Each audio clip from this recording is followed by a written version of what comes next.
And welcome back, everyone. 12 News, your local election headquarters. We're a little more than 3 weeks out from Election Day in Rhode Island, and joining us live in studio this morning, the Republican candidate for governor of Rhode Island, Ashley Kalus. Thank you so much for joining us this morning. Thank you for having me. Up nice and early with us this morning. We really appreciate Yes. it. It's all right. So we learned this week that Governor McKee is going to appeal a federal judge's decision, a ruling that declared the state's truck tolls are unconstitutional. This was a big topic last night. Tell us more about how you feel about this. I think that we should drop the appeal.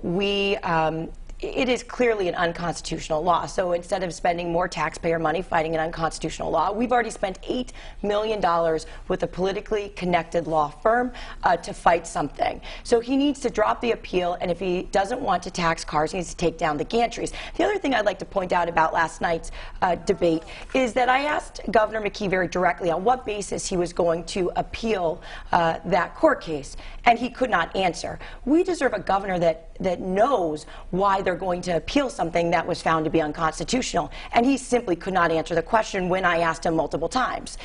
We deserve better than that. What about, though, if we do not get these tolls back then, we lose all of that revenue, what would you do to fund these infrastructure projects without the use of toll revenue? In general, we do not have a revenue problem. We have a spending problem. And we need to budget responsibly like a family does. So we need to budget for infrastructure and roads. And we also need to use the federal infrastructure dollars. We can do this. We don't need to toll cars in order to do that. An area your campaign is focused on is education, right? The Yeah. RICAS scores won't be out until later in the month after Election Day. We'll see a drop in performance probably because of the pandemic. That's Correct. expected. What's your plan to get kids caught up academically? Yeah, so let's talk about those scores quickly.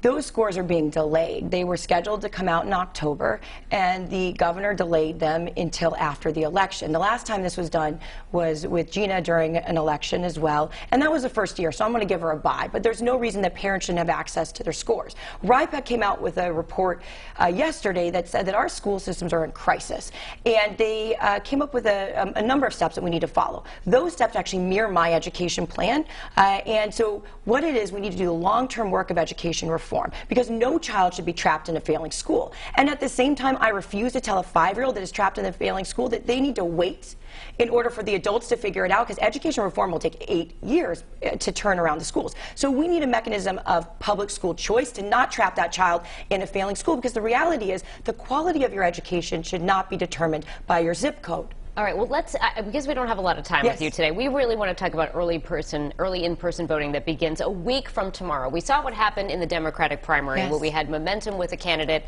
and then at the end, early voting basically determined the outcome. So what is your plan to get the message out to your voters here before early voting starts and in the 3 weeks ahead of the general election? Well, I'm doing it now by speaking with you. I'm trying to talk to as many people as possible. I would ask that voters look at the debates, learn about our policy positions now, because the calendar has shifted. And so the decision that you're making is important to get engaged earlier in the election season.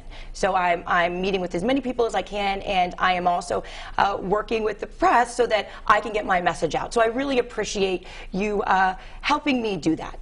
Thanks so much for coming in with us this morning. We really appreciate it. Thank you so much. Okay. I appreciate it. All right, and a reminder, because we do these short-form interviews, you can always watch our 12 News debate, an hour-long debate between Ms. Kalus and Governor McKee. We have it in its entirety posted on our website, WPRI.com.